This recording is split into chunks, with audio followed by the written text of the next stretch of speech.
La première des choses, avant de rentrer dans le cœur du sujet, c'est quelques notions introductives. Première des choses qu'il faut comprendre, c'est que la question dont on va aborder aujourd'hui est une question extrêmement sensible. Bien évidemment, je pense que vous l'avez compris. Pourquoi? Parce qu'elle va nous donner une idée de Dieu.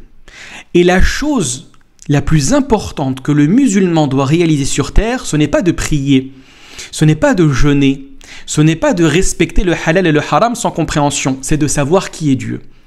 Dans le Coran, Dieu va dire à la fin de la sourate numéro 51 « وَمَا خَلَقَتُ الْجِنَّ وَالْإِنسَ إِلَّا لِيَعْبُدُونَ » Je n'ai créé les djinns et les hommes, pourquoi? Uniquement pour qu'ils m'adorent. Et ici, l'adoration, c'est quoi? C'est le fait de connaître Dieu. Donc, la connaissance véritable de Dieu va avoir un impact sur notre relation avec le divin. Si tu penses que Dieu est à l'image du Dieu que nous allons retrouver dans l'Ancien Testament, un Dieu qui punit constamment, qui s'énerve constamment, qui est à l'image d'un être humain, qui regrette, qui pleure, qui agit par accès de colère, forcément tu vas avoir une vision avec le divin qui est en totale contradiction avec la réalité du divin.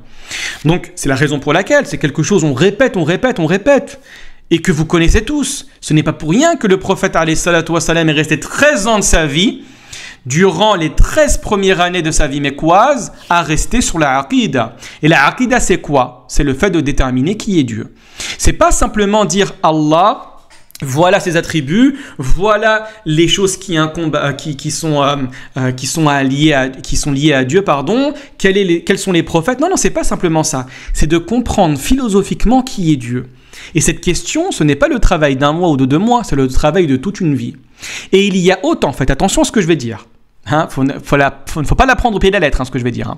Il y a autant Dieu dans sa réalité est unique. C'est le principe du tawhid, tout le monde le connaît. Mais il y a autant de conceptions de Dieu qu'il existe d'êtres humains. Ça, je pense que vous êtes d'accord avec moi. La compréhension qu'avait le prophète Mohammed alayhi salatu wa salam d'Allah est totalement différente que la compréhension qu'avait Abu Jahl d'Allah. Et donc il y a un Dieu pour Abu Jahl et il y a un Dieu pour le prophète Mohammed alayhi salatu wa salam, non pas dans la réalité extérieure, mais dans la réalité de la compréhension. Et donc si tu comprends mal Dieu, tu ne l'aimeras pas. Et si tu ne l'aimes pas, forcément tu pas simplement déroges ou tu désobéis aux ordres qu'il t'a donnés. C'est pas simplement ça, c'est que tu risques de le combattre. Pourquoi? Parce que tu as mal compris. C'est la raison pour laquelle l'élément le plus important que nous avons dans les sciences islamiques, c'est de canaliser l'ensemble des propos que nous avons autour de la question « mais qui est Allah en définitive ?»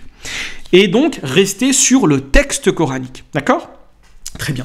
Deuxième des choses, et c'est une notion qui a commencé en Occident et qui s'est malheureusement propagée telle des métastases problématiques dans l'ensemble du monde musulman, à savoir l'importance de se détacher des relents conceptuels juifs et chrétiens.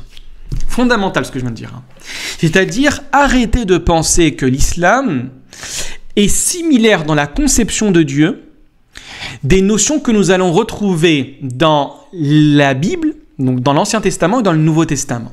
Vous avez un Dieu de l'Ancien Testament, vous avez un Dieu dans le Nouveau Testament, et le Dieu que vous allez retrouver dans le Coran, je dis bien, est différent des textes que vous allez retrouver dans l'Ancien Testament et dans le Nouveau Testament. Et ce que je dis, barakallahu fikum, ce n'est pas ce que vous allez retrouver dans certains livres, en disant que là-bas, effectivement, le judaïsme, le christianisme et l'islam, la base ont le même Dieu. C'est vrai, mais dans la falsification des textes que nous allons retrouver, et l'on le sait aujourd'hui, barakallahu fikum, mais c'est quelque chose qu'on a également étudié.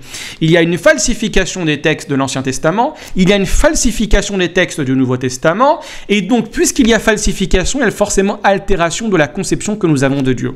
Et pas simplement la conception que nous avons de Dieu, mais également de tout ce qui dépend de Dieu, de tout ce que Dieu a dit.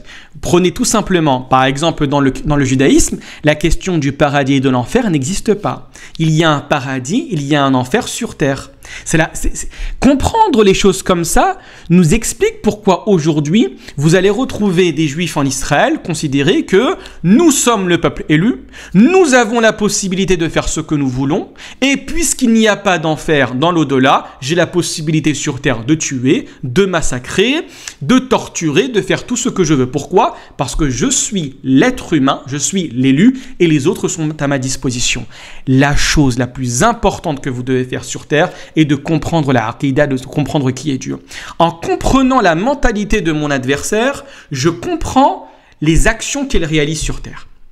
D'accord ? Donc se détacher des relents conceptuels juifs et chrétiens. Nous avons une religion et notre religion nous a tout dit sur la manière dont va se dérouler le paradis et l'enfer. On ne doit pas dépendre de ce que nous allons retrouver dans le texte, dans les évangiles et dans l'Ancien Testament, donc de manière générale dans la Bible. Très bien. Troisième des choses, ne pas oublier que lorsque nous expliquons qui est Dieu, lorsque nous expliquons la volonté de Dieu, il y a un troisième individu qui s'installe entre nous et Dieu, à savoir Satan, à savoir Iblis.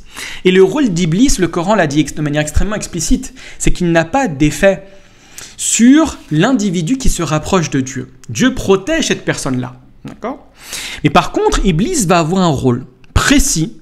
Et ce rôle-là, on le retrouve dans la première histoire que le Coran mentionne, à savoir l'histoire de la demande ou de l'imposition de Dieu à se prosterner envers ou devant Adam. Iblis, vous savez qu'il va refuser. Iblis va jalouser Adam. Et donc il va entrer au paradis. Est-ce que c'est un paradis terrestre ? Est-ce que c'est le paradis de l'au-delà ? Un long débat. Peut-être, Inch'Allah ta'ala, un jour, on traitera cette question-là. Très bien, passons. La première chose que va faire Iblis, en comprenant la mentalité de l'être humain, c'est qu'il va enjoliver le mal. Et c'est la principale fonction de Iblis. C'est de changer les normes. C'est de modifier les perceptions. C'est de fausser la croyance que nous avons de Dieu, que nous avons du prophète, que nous avons de la réalité. Pourquoi ? Parce que en faisant cette modification dans notre rapport avec la réalité, cette modification qui va s'imposer va avoir par la suite des conséquences. Si je comprends mal la religion, je n'aimerai pas la religion. Et si je n'aime pas la religion, je ne pratique pas la religion. Donc l'Iblis ne va pas simplement te dire « ne fais pas la prière ». Il ne va pas te dire « ne fais pas le ramadan ». Il va te dire « mais attends, est-ce que véritablement le Dieu qui te demande de réaliser la prière, le Dieu qui te demande de faire le ramadan, est un Dieu qui est bon ?» Très bien, toi tu dis qu'il est bon, pourquoi il y a autant de mal sur terre ? Regarde, il dit qu'il t'aime, alors pourquoi tu as des problèmes ? Voilà ce que je veux dire ou pas ? Donc ici, Iblis est intelligent. Il a eu beaucoup d'expérience. Il sait qu'en faussant la conception, en tombant, c'est un grand illusionniste, en te faisant tomber dans une mauvaise illusion de Dieu, en altérant les croyances que tu as auprès du divin, auprès de Dieu, auprès des prophètes, auprès des livres, auprès de la religion, il t'éloignera de la religion. D'accord ? Donc à ne pas oublier cela, le rôle de Satan. Et enfin, et c'est quelque chose qu'on a déjà vu en Aqida cette année, l'importance du retour au Coran. Principalement sur les fondamentaux qu'on avait appelés, souvenez-vous, les kulliyat. C'est les kulliyat qui nous permettent de comprendre convenablement la religion. Et vous savez, ça peut paraître bizarre, mais le jour de la résurrection, le prophète alayhi salatu wassalam va se plaindre auprès de Dieu. Et il ne va pas se plaindre auprès de Dieu d'une chose secondaire.